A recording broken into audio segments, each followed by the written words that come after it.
ನಮಸ್ಕಾರ ಸ್ನೇಹಿತರೆ, ನಾನು ರಮೇಶ್ ಉಡುಪಿ. ನಾನು ಹೋಗುತ್ತಿದ್ದೇನೆ ಅಪ್ಪ. ಈ ಬದುಕು ನನಗೆ ತುಂಬ ಭಾರವಾಗಿದೆ ಅಮ್ಮ. ಇನ್ನೂ ಸಾಧ್ಯವಿಲ್ಲ.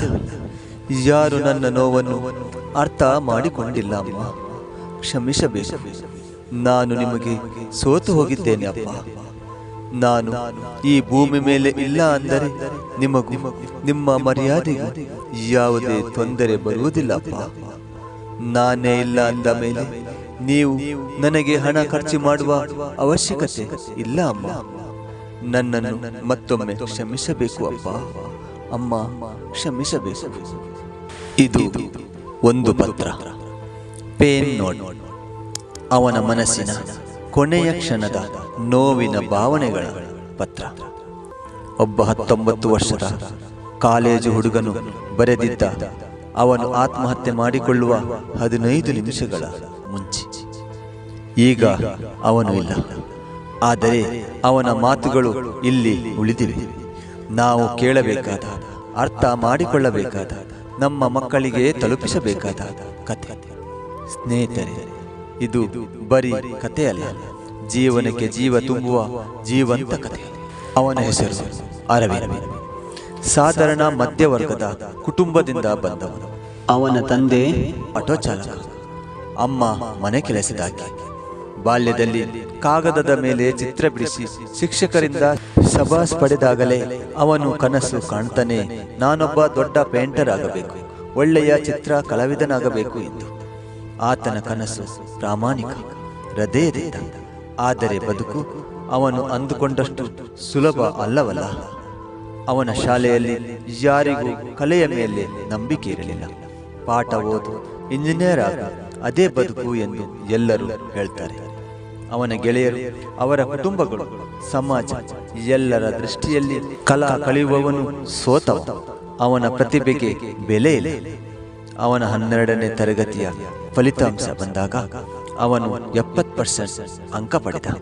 ಅವನ ಅಮ್ಮನೇ ಮೊದಲಿಗೆ ಮಾತನಾಡಿದಳು, ಅಂಥದ್ದೇನು ಗುರಿ ಇಟ್ಕೊಂಡು ಓದ್ಲಿಲ್ಲ ನೀನು ಎಂದಳು. ಅವನ ಅಪ್ಪ ಕೈಗೆ ಕೊಟ್ಟ ಪೇಪರ್ ಹರಿದು ಬಿಸಾಡ್ತಾನೆ. ನಾನು ಬಡವನಾಗಿ ನಿನ್ನನ್ನು ದೊಡ್ಡವನನ್ನಾಗಿಸೋಕೆ ಕಷ್ಟಪಟ್ಟೆ, ಅದಕ್ಕೆ ಇದು ಪ್ರತಿಫಲವೇ ಎಂದು ಅಪ್ಪ ಜೋರಾಗಿ ಗರ್ಜಿಸಿದ. ಅರವಿಂದ್ನ ಹೃದಯದಲ್ಲಿ ಏನೋ ಮುರಿದಂತಾಯಿತು. ಹೌದು, ಅವನು ಏನೂ ತಪ್ಪು ಮಾಡಲಿಲ್ಲ, ಆದರೆ ತಾನು ಯಾರಿಗೂ ಉಪಯೋಗವಿಲ್ಲದಂತೆ ಅನಿಸುತ್ತಿತ್ತು. ಎಂದಿನಂತೆ ಅರವಿಂದ್ ಕಾಲೇಜಿಗೆ ಹೋಗುತ್ತಿರುತ್ತಾನೆ. ಅಲ್ಲಿ ಅವನು ಇನ್ನೂ ತುಂಬಾ ಮಂಕಾಗಿ ಇರುತ್ತಿದ್ದ. ಪ್ರತಿಯೊಬ್ಬ ವಿದ್ಯಾರ್ಥಿಯರು ತನ್ನದೇ ಆದ ಫೋನ್, ಸ್ಟೈಲ್, ಡ್ರೆಸ್ ಮತ್ತು ಹುಡುಗಿಯರೊಂದಿಗೆ ಜೋಡಿ. ಆದರೆ ಅರವಿಂದ್ ಬಳಿ ಇರುವುದು ಬದಲಾದ ಬುತ್ತಿಯೊಳಗಿನ ಊಟ ಮಾತ್ರ. ಕ್ಲಾಸ್ನಲ್ಲಿ ಅವನು ಬರುವವರೆಗೆ ಯಾರೂ ಗಂಭೀರವಾಗಿ ಇರುವುದಿಲ್ಲ.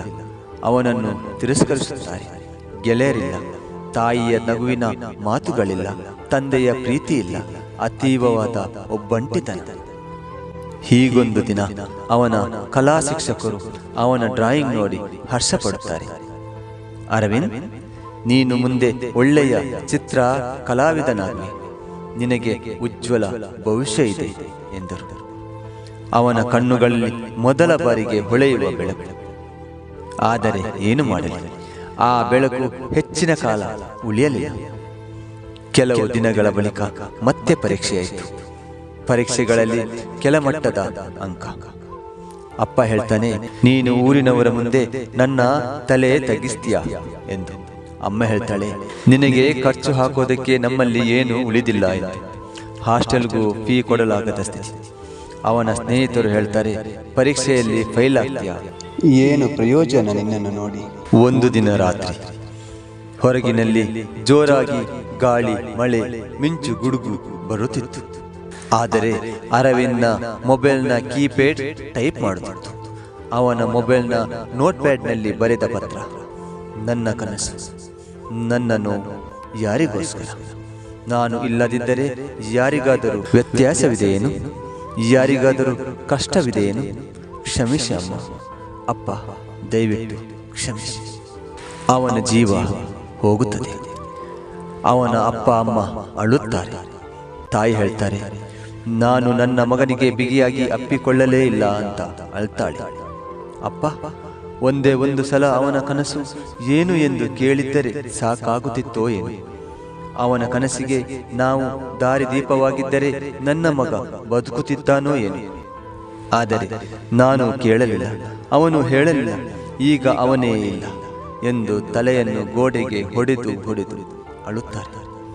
ಮತ್ತೆ ಆ ಕಾಲೇಜು ಮಕ್ಕಳು ನೆನೆಸಿಕೊಳ್ಳುತ್ತಾರೆ, ಅವನಂತೆ ಆಗಿದ್ದರೆ ನಾವೇನು ಮಾಡುತ್ತಿದ್ದೇವೆ ಎಂದು ಕಣ್ಣೀರು ಹಾಕುತ್ತಾರೆ. ಅವನ ಕಲಾ ಶಿಕ್ಷಕನು ಹೂವಿನೊಂದಿಗೆ ಕಣ್ಣೀರಿನಿಂದ ಬರೆದ ಡ್ರಾಯಿಂಗ್ ಪೇಪರ್ ಹಿಡಿದು ಅಳುತ್ತಾ ನಿಂತಿದ್ದಾರೆ. ಹೌದು, ಎಲ್ಲರಿಗೂ ನೋವು. ಆದರೆ ಇದನ್ನು ತಪ್ಪಿಸಬಹುದಾಗಿತ್ತು. ಪ್ರತಿಯೊಬ್ಬ ವಿದ್ಯಾರ್ಥಿಗೆ ಜೀವನದಲ್ಲಿ ಸಮಸ್ಯೆ ಬರುತ್ತೆ, ಅದು ತಾತ್ಕಾಲಿಕ. ಆದರೆ ಆತ್ಮಹತ್ಯೆ ಶಾಶ್ವತ ಅಲ್ಲ. ತಂದೆ ತಾಯಿಯ ಗದರಿಕೆ, ಮಮತೆ ಆವೃತ್ತಿಯಷ್ಟೇ. ಸ್ನೇಹಿತರ ಉಪೇಕ್ಷೆ, ಲವ್ ಫೇಲ್ಯೂರ್, ಅಂಕ ಕಡಿಮೆ, ಇವು ಎಲ್ಲವೂ ಬದುಕಿನಲ್ಲಿ ಧೂಳಿನಂತೆ. ಒಮ್ಮೆ ಗಾಳಿ ಬಂದರೆ ಎಲ್ಲವೂ ಹಾರಿ ಹೋಗುತ್ತದೆ. ಆದರೆ ನೀವು ಹೋದರೆ ನಿಮ್ಮ ಹೆತ್ತವರ ಬದುಕು ಕಣ್ಣೀರಿನಿಂದ ತುಂಬುತ್ತದೆ. ಅವರ ಕನಸುಗಳು ಶೂನ್ಯವಾಗುತ್ತದೆ, ಆಶೆಗಳು ಅಂತ್ಯವಾಗುತ್ತದೆ. ಬದುಕು ತುಂಬಾ ಸುಂದರವಾಗಿದೆ. ಒಮ್ಮೆ 4 ಕಡೆಯೂ ಕಣ್ಣು ತಿರುಗಿಸಿ ನೋಡಿ. ಹರಿದ ಹಸಿರು ಗಿಡವನ್ನೊಮ್ಮೆ ನೋಡಿ. ಅದು ಎಷ್ಟು ಬಾರಿ ಮಳೆಗೆ ಬಿದ್ದರೂ ಮತ್ತೆ ಬೆಳೆಯುತ್ತದೆ. ನೀವು ಅದಕ್ಕಿಂತ ಶಕ್ತಿಶಾಲಿ. ನಿಮ್ಮ ಕನಸುಗಳ ದಾರಿಯಲ್ಲಿ ವಿಘ್ನಗಳು ಬಂದರೂ ಅದು ಪಾಠ, ಶಿಕ್ಷೆ ಅಲ್ಲ. ಎಲ್ಲದಕ್ಕೂ ಮರಣವೇ ಪರಿಹಾರವಲ್ಲ. ಬದುಕು ಎಂದಿಗೂ ಹೊಸ ಆರಂಭಕ್ಕೆ ಅವಕಾಶ. ಕಾಲೇಜು ವಿದ್ಯಾರ್ಥಿನಿಯರೇ, ಯಾಕೆ ನೀವು ಸಣ್ಣ ಸಮಸ್ಯೆಗಳ ಮುಂದೆ ಮುರಿದು ಬೀಳುತ್ತೀರಿ? ಆತ್ಮಹತ್ಯೆ ಮಾಡಿಕೊಳ್ಳುವ ಮೊದಲು ಒಂದು ಕ್ಷಣ ನಿಲ್ಲಿ. ನೀವು ಬೆಳೆದು ಬಂದ ದಾರಿಯನ್ನು ನೆನಪಿಸಿಕೊಳ್ಳಿ. ನಿಮ್ಮನ್ನು ಇಂದು ಈ ಮಟ್ಟಿಗೆ ತರುವವರೆಗೆ ನಿಮ್ಮ ತಂದೆ ತಾಯಿಯರು ಎಷ್ಟು ಕಷ್ಟಪಟ್ಟಿದ್ದಾರೆ ಎಂಬುದು ತಿಳಿದಿದೆಯಾ? ನೀವು ಇಷ್ಟೊಂದು ಬೆಳೆದಿದ್ದೀರಿ ಎಂದರೆ ಅದರ ಹಿಂದಿದೆ ಒಂದು ದೈವಿಕ ಕಾರಣ.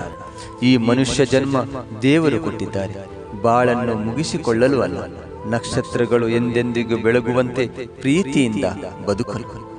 ನಿಮಗೆ ಇನ್ನೂ ತುಂಬಾ ಭವಿಷ್ಯ ಇದೆ. ಮನುಷ್ಯ ಎನ್ನುವ ಈ ಜನ್ಮ ಎಲ್ಲರಿಗೂ ಸಿಗುವುದಿಲ್ಲ.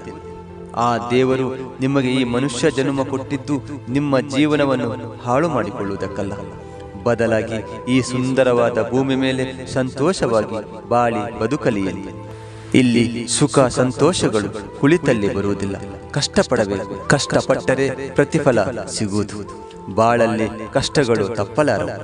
ಸ್ನೇಹಿತರಿಂದ ಜಗಳವಾಗಬಹುದು, ಯಾರೋ ನಿಮ್ಮನ್ನು ಹೀಯಾಳಿಸಬಹುದು, ಮಾತು ಕೇಳದ ತಾಯಿ, ಗದರಿಸುವ ತಂದೆ, ಇವು ಎಲ್ಲವೂ ನಿಮ್ಮ ಬೆಳವಣಿಗೆಗೆ ಬಲದ ಆಧಾರ. ಅವರು ಜೋರು ಮಾಡಿದರೆ ಅದು ನಿಮ್ಮ ಬೆಳೆಯುವ ದಿಕ್ಕಿಗೆ ದಾರಿದೀಪದಂತೆ. ದೀಪವಾದರೂ ಹೊಗೆಯಿಂದಲೇ ಹೊಳೆಯುತ್ತದೆ. ನೆನಪಿಡಿ, ನಿಮ್ಮ ಜೀವಕ್ಕೊಂದು ಉದ್ದೇಶವಿದೆ. ಅದಕ್ಕೋಸ್ಕರ ತಲೆಗೆ ಕೆಟ್ಟ ವಿಚಾರಗಳನ್ನು ಹಾಕಿಕೊಳ್ಳಬೇಡಿ.